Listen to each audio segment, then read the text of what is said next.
오늘 우리가 함께 읽은 출애굽기 14장에는 구약 성경에 기록된 가장 크고 놀라운 기적들 중에 하나, 홍해 바다를 하나님께서 가르시고 자기 백성 이스라엘을 무사히 그 바다 한가운데 마른 땅으로 건너게 하신 놀라운 사건이 기록되어 있습니다.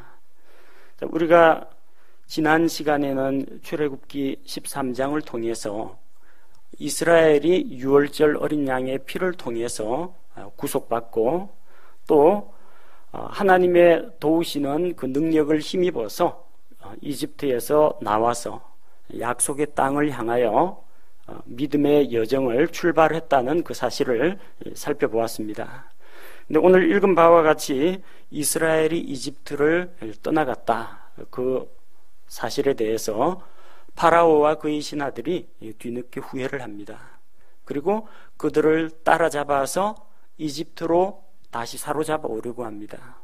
그러나 하나님께서 능력을 베푸셔서 홍해 바다를 가르시고 자기 백성을 무사히 마른 땅 가운데로 건너게 하신 그 사건을 우리가 볼 수가 있습니다. 하나님께서 이런 놀라운 사건을 또 계획하시고 또 그들에게 이 놀라운 구원을 주신 그 목적은 무엇입니까? 이스라엘을 추격하는 이집트의 무리들이 다시는 딴 생각을 품지 못하도록 하나님께서 경고하시는 것이고, 또 이 사건을 통해서 하나님의 능력과 그분의 영광이 온 세상에 널리 알려지기를 원하시는 것입니다. 우리가 그걸 어떻게 알 수 있느냐 하면은, 하나님께서 원하신다면 굳이 홍해 바다를 건너지 않아도 됩니다. 그냥 가장 빠른 길로 그들을 가나안 땅으로 인도하시려면은 지중해 연안길, 그러니까 아프리카의 북쪽과 지중해의 동쪽, 그리고 이스라엘의 서쪽, 블레셋 사람들의 지경의 땅으로 그냥 통과하면 됩니다. 근데 하나님께서 그들이 그 가는 길을 오히려 거슬러 내려와서 일부러 바닷가 쪽에 진을 치게 하시는 것을 볼 수가 있습니다. 하나님께서 모세에게 말씀하십니다. 이스라엘 자손에게 말하여 그들이 돌아서서, 잘 가고 있는데 돌아서서 방향을 바꾸라는 이야기입니다. 원래는 북쪽으로 올라가야 되는데 비스듬히 동쪽 아래쪽으로, 남동쪽으로, 오른쪽 아래로 내려가게 하신 겁니다.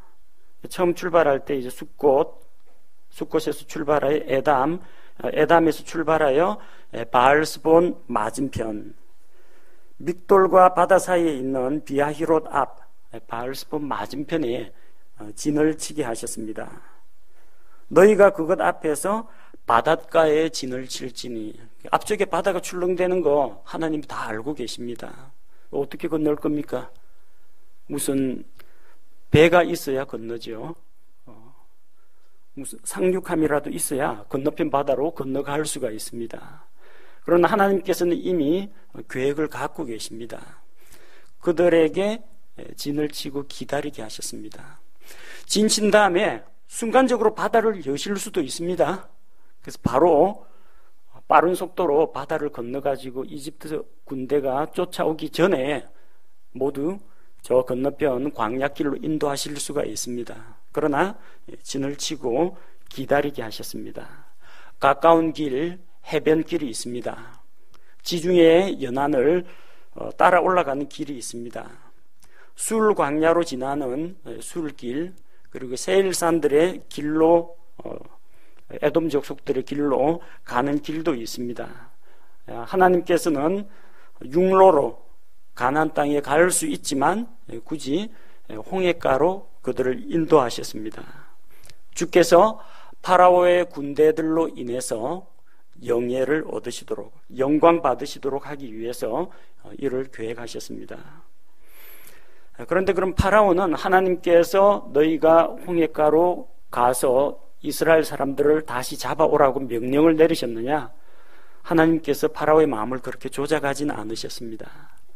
파라오가 자기 마음을 굳게 하고 내보내겠다는 약속을 배반하고 자기 욕심에 따라서 그들을 다시 종으로 사로잡아 들이기를 원했던 것입니다.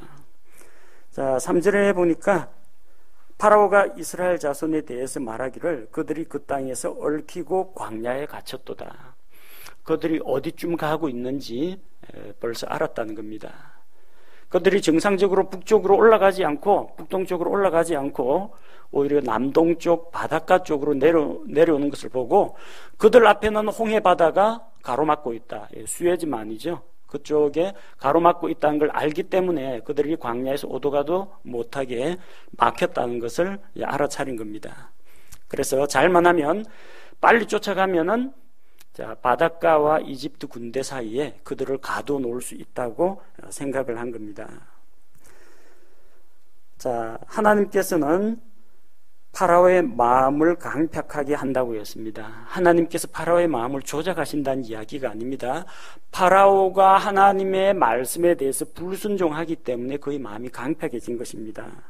그가 만약 순한 마음을 품으면 내보낸 이스라엘 자손을 그냥 가만히 내버려 둬야 합니다.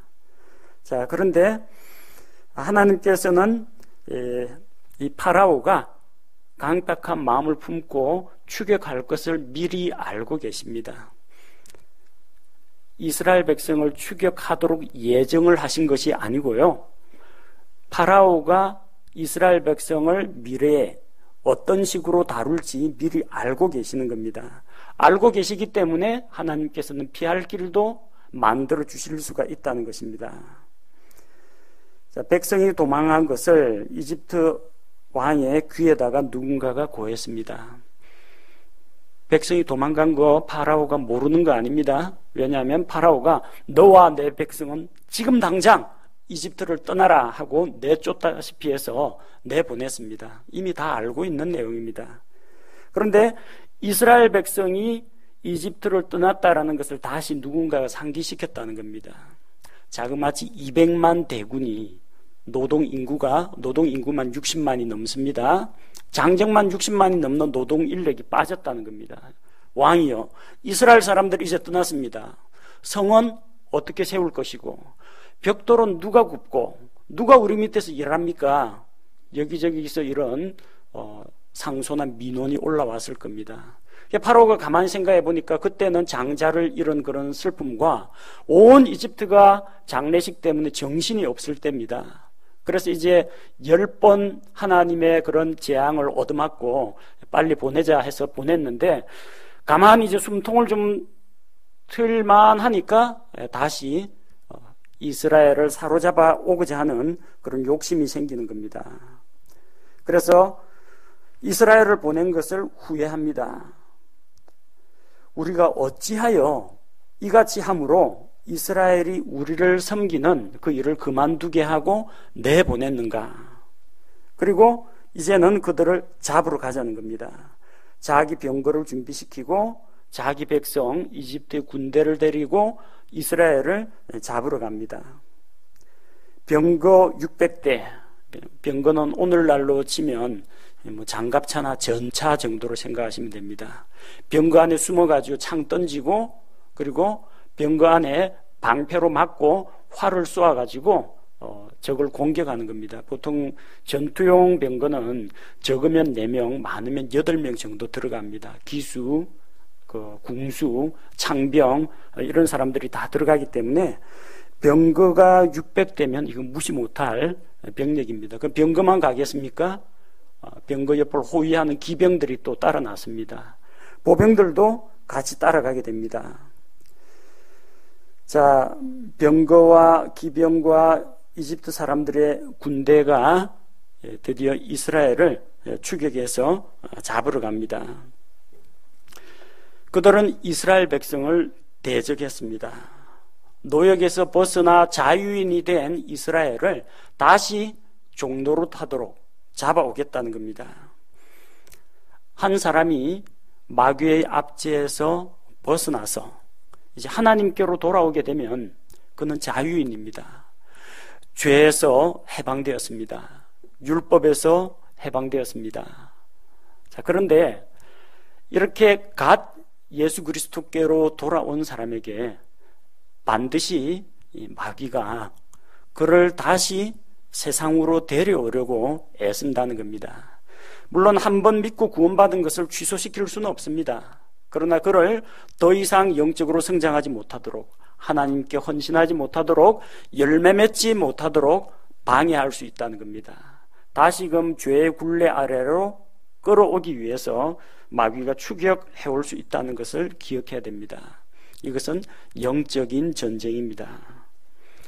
파라오는 군대를 거느리고 이스라엘 백성을 쫓아갔습니다. 그와 함께 이집트의 모든 병거들과 군사들도 따라 나섰습니다. 그러나 이스라엘 자손은 하나님의 능력 있는 오른팔로, 하나님의 표신팔로 나갔습니다. 8절에 보니까 이스라엘 자손은 높은 손과 함께 나갔더라라고 하는데, 이 높은 손은 하나님의 높고 위대하고 강하신 능력의 손을 이야기합니다. 마침내 파라오가 이스라엘 백성을 따라잡았습니다. 어떻게 따라잡느냐? 이스라엘 백성은 기병대가 아닙니다. 전부 보병이에요. 그리고 그들은 식구가 딸려 있습니다. 노인도 있습니다. 어린아이도 있습니다. 모두 다 말을 탄 것이 아니고요. 그들 가운데는 양이나 소나 이런 가축들도 천천히 몰면서 가야 하기 때문에 빨리 이동할 수가 없다는 겁니다. 반면에 파라오는 말과 병거와 기병을 동원해서 빠르게 진군하기 때문에 그들을 뒤를 따라잡을 수가 있었다는 겁니다. 뒤쪽에서 흙먼지를 날리면서 시커멓게 쫓아오는 구름대 같은 군대가 보입니다. 그걸 보고 이스라엘 백성들은 절망에 빠졌습니다.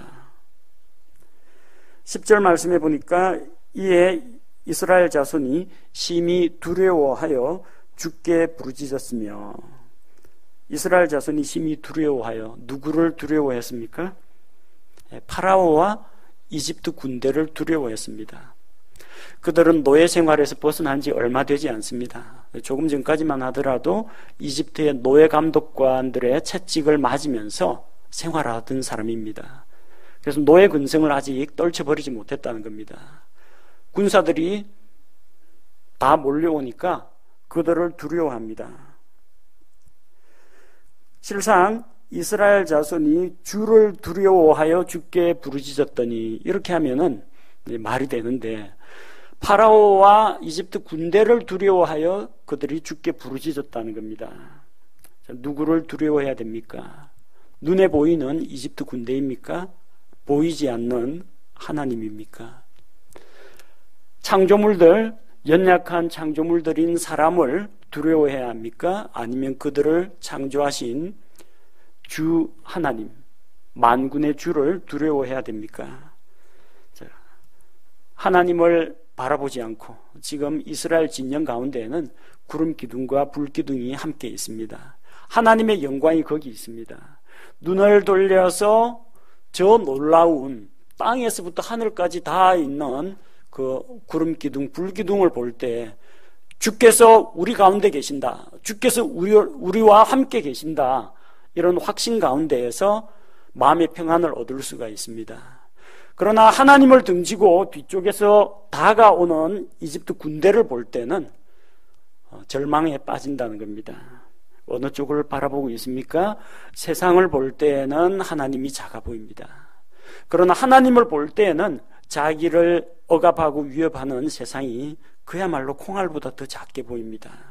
우리의 눈을 들어서 하나님을 바라보아야 합니다. 그들은 주께 부르짖었습니다. 보통 성경에서 주께 부르짖었더라 하면은 주께 큰 소리로 외치고 기도하는 것을 의미합니다. 그러나 본문의 말씀을 보니까 이 기도가 아닙니다. 그들이 주께 부르짖었고 모세에게 하는 말을 보니까 왜 우리를 데리고 나왔느냐는 겁니다. 그러니까 주께 부르짖었는데 하나님이여 우리를 구원하소서 이런 식으로 부르짖은 게 아니라는 겁니다. 하나님, 세상에 이럴 수가 있습니까? 어쩌자고 우리한테 이렇게 행하셨습니까? 하고 하나님께 원망과 불평, 그리고 보이지 않는 하나님보다는 당장 눈에 보이는 모세와 아론에게 비난의 화살을 돌렸다는 것입니다. 그들은 지도자 모세를 원망했습니다. 모세를 원망한다는 건 뭘 말합니까? 그 모세를 누가 세웠어요? 하나님이 세우셨죠. 그러니까 모세를 세우신 하나님에게 이 모든 책임을 돌리고 그분을 비난한 겁니다. 이집트에 묫자리가 없어서, 무덤이 없어서 우리를 이 광야에 파묻으려고 하느냐? 왜 우리를 광야에 데리고 나와서 죽게 하는가? 왜 우리를 죽음 가운데로 몰아넣느냐는 겁니다. 분명히 주께서는 큰 능력으로 그들에게 구출을 주셨습니다. 그들을 구해주셨습니다. 그런데 이제 와서 왜 자기들을 이집트에서 구해냈느냐는 겁니다. 그들은 이집트에서 중노동에 시달리며 채찍에 맞던 그 시절을 기억하지 못하는 겁니다. 당장 저 이집트의 군대의 말발굽에 짓밟힐까봐 그것을 더 두려워하는 겁니다. 12절에서 그들이 이야기합니다. 우리가 이집트에 있을 때 당신에게 그러지 않았느냐? 우리를 가만 내버려 둬라. 우리가 이집트 사람들을 섬기리라. 그랬는데 왜 이집트 사람들을 섬기는 걸 중단시키고 광야길로 데려왔느냐는 겁니다. 하나님께서는 모세와 아론을 불러서 파라오에게 보내면서 그에게 말씀을 선포하도록 했습니다. 내 백성을 가게 하라. 그들이 광야에서 나를 섬길 것이다. 하나님의 목표는 이스라엘이 하나님만을 섬기는 하나님의 백성이 되기를 원했다는 겁니다. 그러나 이스라엘 사람들은 우리가 하나님이 아니라 이집트 사람들을 섬기겠다. 왜 우리가 이집트 사람들을 섬길 때 거기서 빼내왔느냐 하고 이렇게 불평을 하는 겁니다. 우리가 이집트 사람들을 섬기는 것이 광야에서 죽는 것보다 낫다고 합니다. 이 광야에서 이집트 군대에 죽느니 이집트에 있으면서 중노동에 시달리면서 그들의 종살이하는 게 더 낫다는 이야기입니다. 과연 어느 것이 더 낫습니까? 일평생 이집트 사람들의 종노릇 하다가 그냥 허무하게 죽어가는 게 낫습니까? 아니면은 이집트를 탈출해서 비록 힘든 여정이긴 하지만 광야길을 거쳐서 고난과 연단을 통해서 약속의 땅에 들어가는 게 더 낫겠습니까? 하나님께서는 그들에게 좋은 것을 주고자 하지만 그들은 당장 눈앞에 있는 현실 때문에 하나님보다는 세상을 선택하겠다는 겁니다. 일평생 마귀의 종으로 살다가 죽어서 지옥 가는 것, 그것과 예수 그리스도를 믿다가 핍박받아서 순교하는 것 가운데 어느 것이 더 나은가? 당연히 예수 그리스도를 믿고 안전하게 구원받고 죽으면 죽고 살면 살고 그렇게 하나님과 함께 동행하며 살든지 하나님을 위해서 죽든지 그 길을 택하는 것이 훨씬 더 낫다는 것입니다. 이스라엘 백성은 어리석은 결정, 어리석은 판단을 내린 겁니다. 그러나 모세는 백성에게 권면합니다. 너희는 두려워하지 말고 가만히 서서 오늘 주께서 너희에게 보여주실 그분의 구원을 보라고 합니다. 너희는 두려워하지 말라고 합니다. 이집트의 군대들을 두려워하지 말라. 그들이 두려워하고 존중해야 될 대상은 오직 주 하나님밖에 없다는 겁니다. 하나님의 구원을 바라보라고 했습니다. 하나님의 구원을 바라보고 기다릴 때에는 사람이 할 수 있는 게 없습니다. 우리가 왜 주의 구원을 기다립니까? 우리 스스로 구원하지 못하기 때문입니다. 왜 주의 구원을 바라고 잠잠히 기다리는 것이 좋습니까? 사람들에게서 구원이 나오지 않기 때문입니다. 세상이 우리를 구원해 주지 못하기 때문입니다. 이 세상에 예수 그리스도 이외에 그 어떤 자도 우리를 구원할 수 없기 때문입니다. 죄인은 자기 스스로 구원할 수가 없습니다. 세상에 선행과 율법과 종교와 도덕과 연단과 이런 것을 통해서는 결코 구원을 받을 수 없습니다. 그러니까 할 게 없으니까 그냥 가만히 있으라는 겁니다. 물에 빠진 사람 구조할 때, 건져줄 때 발버둥 치면 더 힘듭니다. 구조대원까지 같이 빠져 죽는 수가 있어요. 그러니까 힘 빼고 그냥 가만히 내어 맡기면 구조대원이 알아서 건져줍니다. 예수 그리스도를 믿고 구원받을 때 우리 노력, 우리의 의로 하나님 앞에 나아가려고 해서는 안 됩니다. 그냥 내어 맡기는 겁니다. 그분을 신뢰하고 잠잠히 그분의 구원을 기다리면 됩니다. 현재 상황에서 앞쪽은 바다요, 뒤쪽은 이집트 군대입니다. 이스라엘 백성이 할 수 있는 게 아무것도 없습니다. 그럴 때는 어떻게 해야 됩니까? 잠잠히 하나님만 바라고 기다려야 됩니다. 그러면 주께서 구원해 준다고 약속하셨습니다. 14절에서 주께서 너희를 위하여 싸우시리니 너희는 조용히 있을지니라. 뒤쪽에서 이집트 군대가 몰려온다고 해서 군사훈련도 안 받은 이 이스라엘 백성들이 맞서 싸울 수는 없습니다. 전쟁은 주께 속한 것이니 주께서 그들과 대적들과 싸우시고 이스라엘은 조용히 있으면서 하나님의 구원을 기다리는 겁니다. 세상의 여러 가지 종교들은 사람들에게 뭔가 의무를 줍니다. 종교, 계명, 율법 이런 것들을 사람들에게 주고 이것을 행하고 지키라고 합니다. 이것을 행하라, 저것을 하지 말라 그렇게 가르칩니다. 그러나 하나님께서는 예수 그리스도께서 십자가에서 다 이루셨다. 따라서 너희는 아무것도 할 필요가 없고 예수님께서 행하신 것, 이미 이루어 놓으신 것을 믿음으로 받아들이기만 하라고 하십니다. 이게 종교와 신앙의 차이라는 겁니다. 자, 그리고 이제 주께서 드디어 모세에게 말씀하시면서 이스라엘 백성을 안전하게 바다 건너편으로 건네주겠다고 약속하십니다. 홍해의 기적이 드디어 펼쳐지는 겁니다. 15절에서 31절에서는 이스라엘이 홍해 바다를 육지처럼 마른 땅으로 건넌 놀라운 사건이 기록되어 있습니다. 그런데 수많은 현대 인본주의 신학자들은 이 홍해의 기적을 믿질 않습니다. 뭐라고 풀이하느냐? 홍해는 레드시입니다. 붉은 바다입니다. 붉을홍자입니다. 붉을홍 바다예요. 영어로 레드시입니다. 그런데 어떤 인본주의 학자는 이걸 레드시가 아니라 리드시라고 합니다. 갈대바다라고 합니다. 갈대는 하천이나 강가에서 자라지 짠물에서는 갈대가 자라지 않습니다. 여러분 저 해운대 해수욕장에서 갈대 자라는 거 본 적이 있습니까? 바닷물에서는 갈대가 안 자라요. 근데 그걸 왜 갈대바다라고 자꾸 부르느냐? 갈대는 보통 수심이 얕은 하천가에서 자라는 물풀입니다. 그러니까 갈대바다로 만들어서 이 홍해바다 깊이를 얕게 만들어 놓는 겁니다. 그래서 인본주의 신학자들은 이거는 뭐 하나님의 기적이 아니다. 거기는 갈대가 자라는 갈대바다인데 수심이 30cm 밖에 안 되기 때문에 이 종아리 갖고 찰박찰박 하면서 그냥 건너가면 된다는 이야기입니다. 그런 식으로 풀이합니다. 그러면은 수심이 30cm 밖에 안 되면 이집트의 병거하고 말들은 왜 빠져 죽었습니까? 접시물에 코 박고 죽은 겁니까? 말이 안 되는 이야기죠. 그럼 그게야말로 더 놀라운 일 아닙니까? 말이 보통 사람 가슴께까지 옵니다.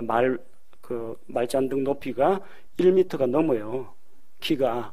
그 키 큰 말이 30cm 물에 코 박고 빠져 죽었다는 이야기입니까? 이스라엘의 병거, 이집트의 병거 바퀴 높이만 하더라도 병거가 물에 잠기지 않고 건널 만한 그 정도 수심밖에 안 된다면 왜 그 수많은 이집트의 군대가 30cm 밖에 안 되는 물 속에 빠져 죽겠습니까? 그거야말로 더 큰, 홍해의 기적보다 더 큰 기적입니다. 인본주의 신학자들은 애써 하나님의 초자연적인 역사를 부정하려고 노력을 하는 겁니다. 그러나 우리는 성경에서 홍해바다 하면 홍해라고 이걸 읽어야지 갈대바다라고 읽으면 안 된다는 겁니다. 하나님이 바닷물을 가르셨다 하면은 바닷물을 가르셨다고 믿어야지 그게 뭐 종아리 걷고 찰박찰박 하면서 건너갔다 그렇게 읽으면 안 된다는 겁니다. 성경에 명백하게 기록되어 있는 것을 그런 식으로 자기들이 이해하기 편리하도록 바꾸어서 읽으면 안 된다는 겁니다. 구체적으로 어떤 일들이 일어났는지 살펴보도록 하겠습니다. 하나님께서 모세에게 명령을 내리십니다. 백성을 나아가게 하라. 지금 그들은 바닷가 근처에 진을 치고 있습니다. 나아가게 하라는 겁니다. 바다 근처까지 가야 됩니다. 바다를 건너려면 바닷가 근처까지 가야 됩니다. 그리고 모세에게 말씀하시기를 손에 막대기를 잡고 내밀어서 바다를 나누고 이스라엘 자손이 건너가게 하라고 합니다. 이 말씀 들었을 때 모세가 어떻게 생각했겠습니까? 하나님, 저보고 바다를 가르라고요? 제가 어떻게 바다를 나눕니까? 이런 생각이 들 수도 있을 겁니다. 모세의 막대기는 특별한 요술 지팡이가 아닙니다. 그냥 막대기입니다. 나이가 지금 80이 넘었으니까 지팡이 하나씩은 있을 겁니다. 목자 출신이니까 막대기 지팡이 가지고 다닙니다. 이 막대기는 모세의 손이 있어야만 움직이는 겁니다. 막대기 자체에 힘이 있는 게 아니에요. 그래서 막대기 잡은 손을 쭉 바다 위로 내밀라고 하셔서 내밀었습니다. 그럼 모세에게 힘이 있느냐? 모세는 힘이 없습니다. 능력은 하나님께 속해 있습니다. 하나님께서 모세를 잡고 계십니다. 하나님께서 모세를 통해서 능력을 베푸시는 겁니다.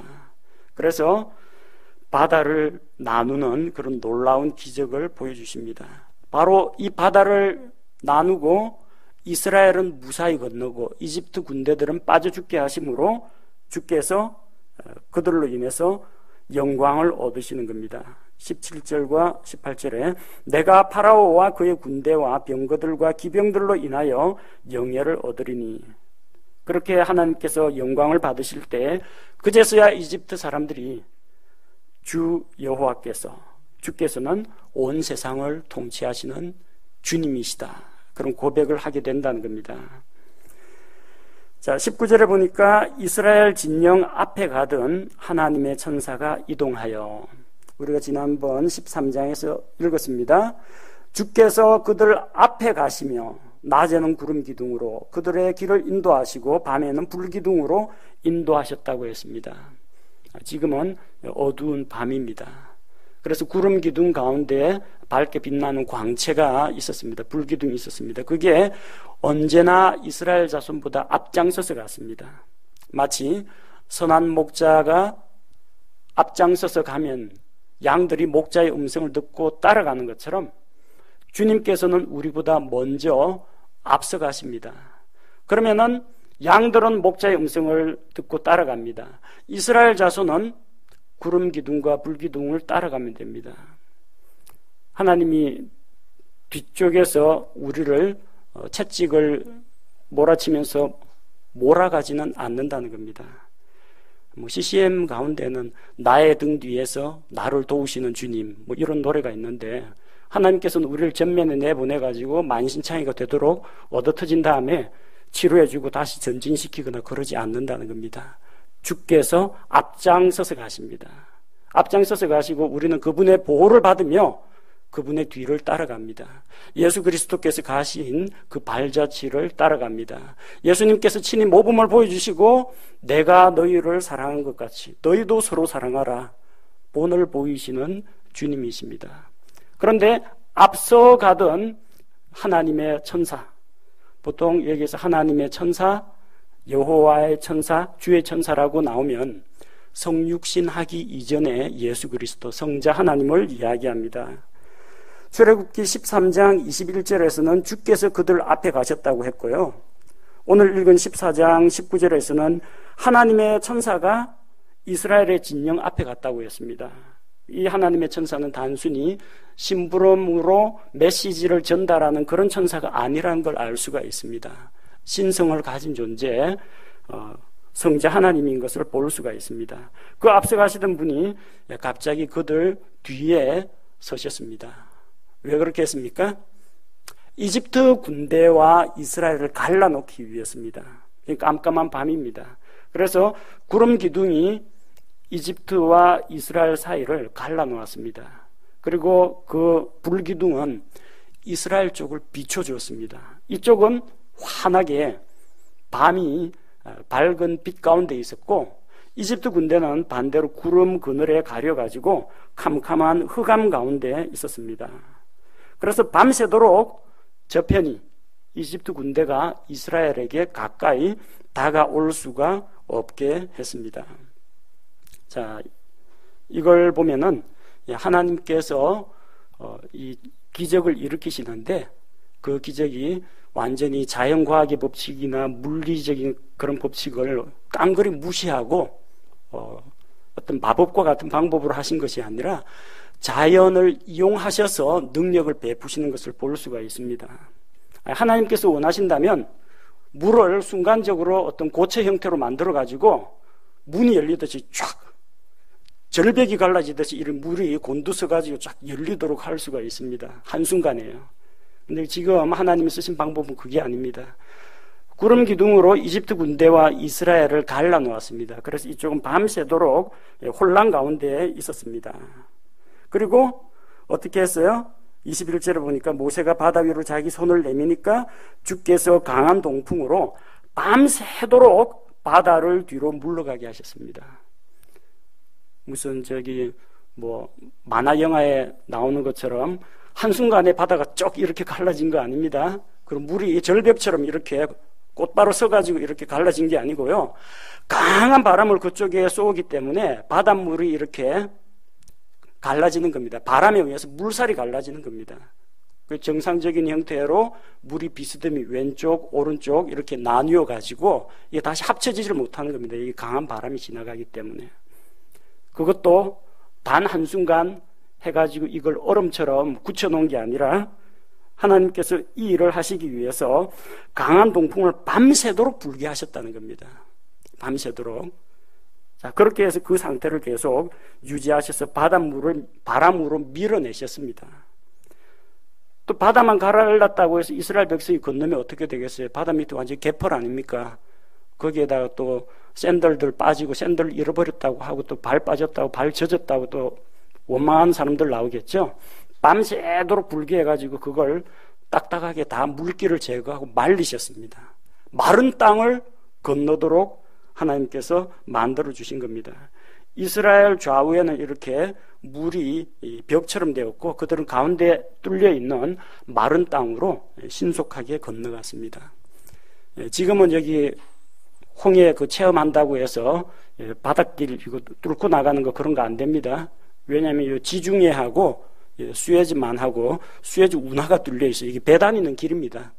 이 가로질러 다니는 건 금지되어 있어요. 가로질러 다닐 수가 없고 그 밑으로 해저 터널로 가야 됩니다.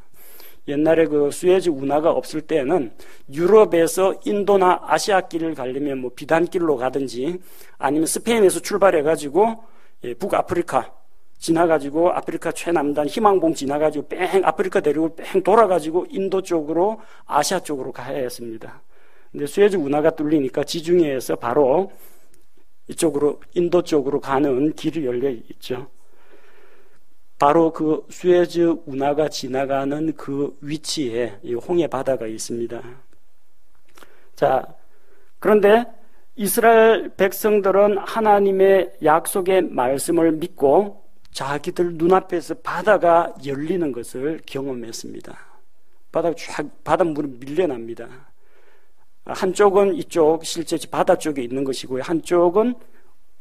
한쪽은 이쪽에 지중해로 향하는 쪽, 그쪽의 물, 양쪽 물을 다 나눴습니다. 이게 하나님께서 바람을 그치게 하고 힘을 빼버리면은 순간적으로 바닷물이 밀려와서 덮치는 겁니다. 쓰나미처럼 덮치는 겁니다.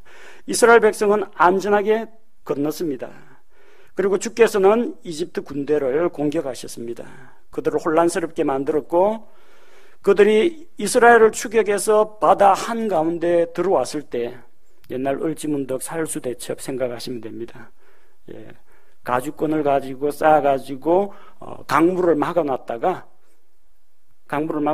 이제 적군이 강 한가운데 들어오니까 끈을 끊어가지고 순간적으로 강물로 살수대첩 그거 생각하시면 됩니다. 그처럼 이집트 군대가 이스라엘 추격해서 바다 한가운데 들어왔을 때 주께서 그들의 병거 바퀴를 벗겼습니다. 그러니까 바퀴 살만 남았겠죠. 그러니까 제대로 말이 아무리 발버둥 쳐도 병거 바퀴가 제대로 굴러가지 않는 겁니다.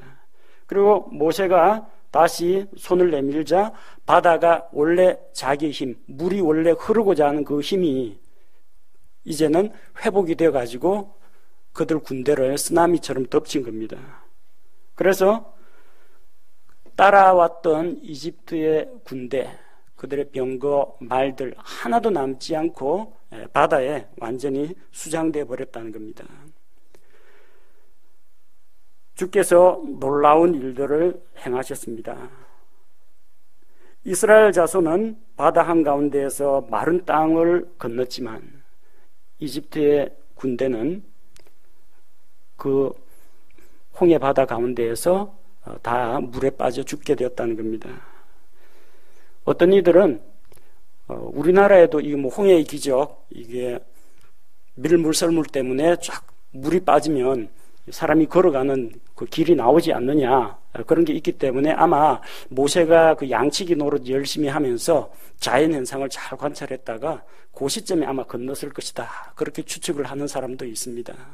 그러나 우리나라에서 이야기하는 그 섬으로 통하는 그 육지 길이 열리는 그거하고 이 홍해의 기적은 완전히 다른 겁니다.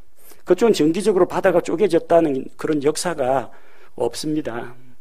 만약에 그 바닷물이 정기적으로 이렇게 홍해 바다 정기적으로 일정한 시점 되면 갈라진다면 그 땅에서 수백 년 이상 살아온 이집트 사람들이 더 잘 알겠죠. 언제쯤 갈라지고 언제쯤 닫히는지. 그러나 그들은 따라왔습니다. 못 모르고 따라왔습니다. 이스라엘 사람들을 잡으려는 생각에 그게 위험하다는 걸 알았으면 자기들은 안 들어갔겠죠. 이스라엘은 믿음으로 홍해를 건넜지만 이집트 사람들은 물에 빠져 죽었습니다. 이것은 하나님께서 자기 백성을 적의 손길로부터 지키고 보호하시는 것을 나타냅니다. 하나님께서 유월절 어린 양의 피로 그들을 구속하실 뿐만 아니라 앞으로 구원받은 그들의 백성을 추격해오는 무리가 있으면 그것까지도 끊어 놓으신다는 것을 우리에게 잘 보여주는 겁니다. 단순히 우리는 예수님의 피로 구원받아가지고 지옥에 안 가는 정도로 목숨만 구조받은 상태가 아니라는 겁니다. 앞으로 믿음 생활을 하다 보면은 죄의 유혹이라든지 사탄이 불러일으키는 의심이라든지 세상의 핍박이라든지 가족이나 친척들의 반대라든지 어떤 어려운 일들을 만날지도 모릅니다. 또 옛날에 내가 사귀던 세상 친구가 나타나가지고 너 갑자기 왜 그러냐, 다시 이전으로 돌아가자, 정신 차려라 하면서 나를 다시 이집트로 데려가려고 찾아올지도 모릅니다. 그러나 그때 하나님께서 우리를 지켜 보호하신다는 것을 이 말씀을 통해서 우리가 믿을 수가 있습니다. 이 놀라운 기적을 보고서 이스라엘이 주께서 이집트 사람들에게 행하신 그 큰 일을 보았으므로, 조금 전까지는 불평했습니다. 어디 이집트에 몇 자리가 없어서 우리를 여기서 죽게 하느냐라고 원망하고 불평했는데 이 큰 일을 보았으므로 백성이 주를 두려워하며 주와 그분의 종 모세를 믿었더라. 기적을 보았으므로 믿었더라. 이게 이스라엘 사람들의 신앙입니다.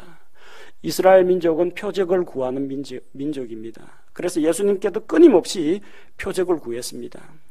빵의 기적을 베풀어서 주께서 그들을 배불리 먹이셨는데 또 찾아와가지고 당신이 하나님께로부터 온 그 대언자라는 표적이 무엇이냐, 우리에게 표적을 보여라, 표적을 보여라 합니다. 그 다음 표적 자체를 좋아합니다. 신기하고 놀랍고 하나님이 정말로 계시는구나. 그러나 표적에 담긴 그 의미는 깨닫지 못하는 겁니다. 그들은 표적을 보고 믿습니다. 그러나 믿음은 눈으로 보고 믿는 것이 아닙니다. 보이지 않는 것들, 그리고 아직 다가오지 않은 것들을 하나님의 말씀에 의지하여 내 것으로 받아들이는 게 믿음이라는 겁니다. 표적을 보고 믿는 믿음은요, 얼마 못 갑니다. 표적이 일어난 이후에 또다시 어려운 일을 닥치면 또다시 원망하고 불평합니다. 15장에서 우리가 다음 주에 15장을 볼 텐데 15장에서 하나님께 홍해가에서 찬양을 드리다가요, 그 다음에 물이 쓰다고 또 원망하고 또 불평합니다. 우리가 무엇을 마실까? 이집트에 있을 때는 물 걱정이 없었는데 다시 그게 반복됩니다. 그러면 그 문제를 해결하기 위해서 또 하나님의 능력을 보여줍니다. 그럼 흡접하네, 하나님 믿으니까 괜찮네 하면서 만족합니다.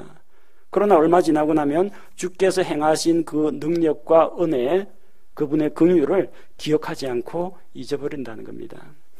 표적을 따라가지 마시고 말씀을 따라가시기 바랍니다. 오늘 우리 출애굽기 14장에서 놀라운 기적, 홍해의 기적을 보았습니다. 우리가 하나님께로 나아갈 때, 저 약속의 땅 본향을 향해서 나아갈 때 우리의 대적들은 끊임없이 우리의 뒷덜미를 잡으려고 추격해오고 위협합니다. 그러나 하나님께서는 우리를 안전하게 지키시고 보호하신다는 것, 그리고 우리가 다시는 이집트로 돌아가지 말라, 다시는 세상으로 돌아가지 말라고 하나님께서 우리를 그곳에서 완전히 떠나게 하신다는 것, 이 사실을 배울 수가 있습니다. 하나님께서 우리에게 구원을 베푸실 때 우리는 원망과 불평과 의심을 버리고 오로지 하나님만을 신뢰하고 우리 자신을 내어 맡겨야 합니다. 시편 62편 1절에서 진실로 내 혼이 하나님을 바라나니 나의 구원이 그분에게서 나오는도다. 힘들고 어려울 때, 나의 힘으로는 도저히 아무것도 할 수 없을 때, 그때 그냥 힘 놓으십시오. 난 아무것도 할 수 없을 때 놓고 능력의 팔을 지니신 하나님을 의지하고 하나님의 구원을 잠잠히 바라고 기대하시기 바랍니다.